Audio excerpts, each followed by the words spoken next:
Жүрегі жылап, жаны жабырқау тұрса да, әйел үмітін үзбейді, өйткені ол өмірдің шырағы. Күлімдейді, өйткені ол отбасының күн шуағы.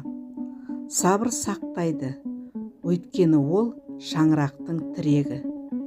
Жүрегін жылытады, өйткені мейірімі шексіз.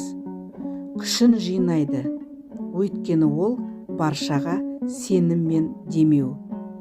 Әйел әлсіз көрінгенмен ең мықты жан. Әйел мықты болып туылмайды, оны өмірдің сынақтары шыңдайды. Ол қайғыны көтеріп, ауыртпалыққа төтеп беріп, күлімсіреп жүре береді. Оның мықтылығы жыламауында емес, жылап қайта тұруында. Ол қиындықты